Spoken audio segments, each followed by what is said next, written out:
যারা প্রতিদিন নাস্তা তৈরি করতে চান না, একদিন বেশি করে নাস্তা তৈরি করে ফ্রিজ আপ করে রাখতে চান, আজকের ভিডিওটা তাদের জন্য। আসসালামু আলাইকুম, কেমন আছেন সবাই? আশা করি ভালো আছেন। রান্নার নতুন একটা ভিডিও নিয়ে চলে আসলাম আপনাদের মাঝে। আমি আজকে দু ধরনের নাস্তা তৈরি করব, আর দু ধরনের নাস্তার জন্যই লাগবে আলু সিদ্ধ। প্রথমে আলুগুলোকে ভালো করে সিদ্ধ করে নিয়েছি। সিদ্ধ করা আলুটা আমি সুন্দর করে মেখে নিচ্ছি। এই আলু সিদ্ধ দিয়ে আমি দুই ধরনের নাস্তা তৈরি করব। আমি প্রথমে তৈরি করে দেখাবো প্যাটিস, অর্থাৎ সবজি প্যাটিস, আর একটা করব মিনি সিঙ্গারা। মিনি সিঙ্গারাটা আমি পরে করব, আগে আমি করব প্যাটিসটা। আমি আজকের নাস্তাটা কিভাবে তৈরি করছি সেটা বলার প্রয়োজন মনে করছি না, কারণ সবাই রান্না করতে পারি, শুধু দেখিয়ে দিচ্ছি কে কিভাবে করবে। এখন আমরা অনলাইনের যুগে সব ইন্টারন্যাশনাল শেফ হয়ে গেছি, সব রান্নাই করতে পারি, শুধু জানি না কিভাবে কি করতে হয়। তাই আমি মনে করছি সব বুদ্ধিজীবীরা এটা দেখেই শিখে নিতে পারবে কিভাবে রান্নাগুলো করে নিচ্ছি। আজকে যে নাস্তাটা তৈরি করব, এই নাস্তা আপনি 1 মাস 2 মাস পর্যন্ত ফ্রিজ আপ করে রাখতে পারবেন, কোনো সমস্যা নেই। পুরো ভিডিওটা দেখতে থাকুন, আমি দেখিয়ে দিব কিভাবে ফ্রিজ আপ করে রাখবেন। আজকের এই নাস্তাটা তৈরি করতে বিশেষ কোনো ধরনের উপকরণ লাগবে না, ঘরে থাকা সব উপকরণ দিয়েই হয়ে যাবে। ময়দা, কর্নফ্লাওয়ার দিয়ে আটাটা মেখে নেবেন, আর এখানে আলু সিদ্ধটা কাঁচামরিচ পেঁয়াজ দিয়ে করে নেবেন, সাথে স্বাদ মতো লবণ দিতে ভুলবেন না। আমি তৈরি করছি এখন প্যাটিস, আর এই প্যাটিস তৈরি করার জন্য রুটিটাকে আমি পাতলা করে বেলে নিয়েছি এবং রুটির চারপাশের সাইড থেকে ছুরি দিয়ে কেটে নিয়েছি। চারপাশে মোটা থাকার কারণে মচমচে হতে একটু দেরি হয়, আর এতে প্যাটিসের পুরো অংশ পুড়ে যায়। নাস্তাটাকে বেশি সুস্বাদু এবং মচমচা রাখতে আপনার চারপাশের অংশ অবশ্যই কেটে নিতে হবে, তাই অল্প একটু করে ছুরির মাথা দিয়ে রুটির চারপাশটা কেটে নেবেন। সাইডের অংশটা রেখে দিতে হবে, পরবর্তীতে এটা কাজে লাগবে। আমি দেখিয়ে দিচ্ছি কিভাবে কাটবেন। আর মাঝখানে আলুর পুরটা দেওয়ার পরে হালকা হাতে চেপে দিবেন, যেন পুরোটা বের হয়ে না আসে। বেশি চাপাচাপি করা যাবে না, তা না হলে প্যাটিসের পাশগুলো তেমন একটা খেতে সুস্বাদু লাগবে না, মানে মসমসা হবে না। সেম ভাবে সবগুলো প্যাটিস আপনারা বানিয়ে নেবেন। ভিডিওর শেষে আমি কিভাবে সংরক্ষণ করবেন সেটা দেখিয়ে দিব। সবগুলো প্যাটিস বানানো হয়ে গেলে প্রয়োজন মতো কিছুটা ভেজে নেন, আর বাদ বাকিগুলো এক সাইডে রেখে দিন। আসলে প্যাটিসগুলো কিন্তু এরকম 3 কোনা আকারই হয়, এটা কখনো গোল হয় না, চ্যাপ্টা হয় না, এটা সবসময় 3 কোনা আকারে হয়। দেখুন আমি এই যে সবগুলো 3 কোনা আকার করে নিয়েছি। আমি যে আটাটা করেছিলাম সেই আটাটা 2 টুকরো করে রেখে দিয়েছিলাম, একটা দিয়ে প্যাটিস করলাম আর একটা দিয়ে মিনি সিঙ্গারা করব। এখানে আমি হালকা ডুবো তেলে প্যাটিসগুলো ভেজে নিচ্ছি। চুলার জাল আস্তে রেখে প্যাটিসগুলোকে বাদামি বর্ণের করে ভেজে নিতে হবে, যেন দেখে বোঝা যায় যে প্যাটিসগুলো মচমচা হয়েছে। একটু সময় নিয়ে ভাজবেন, তাহলে দেখবেন অনেকটা মচমচা হয়েছে।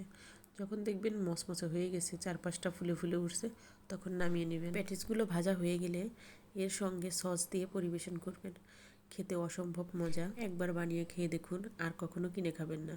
খেতে এত মজা, আর এত অল্প উপকরণ দিয়ে এতগুলো প্যাটিস হয় আপনি ভাবতেও পারবেন না। বাকি আটাটুকু দিয়ে আমি এখানে আবার সেমভাবে ছোট ছোট রুটি বানিয়ে নিচ্ছি। এখন হবে মিনি সিঙ্গারা, আর এর জন্য আমি ছোট ছোট করে রুটি বেলে নিচ্ছি, আর রুটির উপরে একটু করে সয়াবিনের তেল আর কর্নফ্লাওয়ার ময়দা মিশ্রণটা দিয়ে দিচ্ছি। এভাবে 4-5টা করে রুটি একসাথে জোড়া লাগিয়ে তারপরে বেলতে হবে। এভাবে রুটি বেলার কারণ হচ্ছে ভিতরের লেয়ারগুলো যেন একটা আরেকটার সাথে জোড়া না লাগে, ছেড়ে দেয়। এটা ভাজার সময় দেখবেন পাশ থেকে ছেড়ে আসছে, খেতেও অসম্ভব মজা, ভিতরে বাহিরে সব সময় একেবারে মচমচা পাবেন। রুটিগুলো খুব পাতলা করে বেলে নিতে হবে, ধীরে ধীরে সময় নিয়ে বেলতে হবে। যে কোনো কাজের ফিনিশিংটা সুন্দর করার জন্য আপনাকে মনোযোগ দিতে হবে এবং আস্তে আস্তে ধীরে ধীরে সময় নিয়ে এই কাজগুলো করতে হবে। আমি এইভাবে নাস্তাগুলো তৈরি করে ফ্রিজ আপ করে রেখে দিই। আসলে এগুলো ঝামেলার কাজ, সব সময় এতগুলো কাজ একসাথে করতে মন চায় না, তাই একটু বেশি করে বানিয়ে রাখে ফ্রিজে রেখে দিলে দেখা যায় প্রায় সময়ই বের করে এটা খাওয়া যাচ্ছে, সমস্যা হয় না। আর যাদের ঘরে বাচ্চা কাচ্চা আছে তাদের তো আবদারের শেষ নেই, কখন কি লাগে না লাগে তাদের চাহিদার শেষ নেই।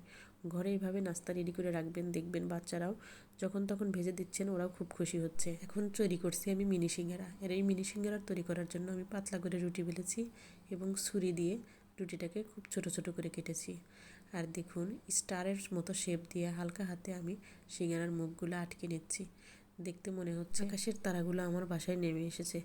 দেখুন এক একটা স্টার শেপ কত সুন্দর হয়ে আছে, কেউ কারোর সাথে জোড়া লাগছে না। আমি এটাকে সংরক্ষণ করছি টিফিন বক্সের ভিতরে।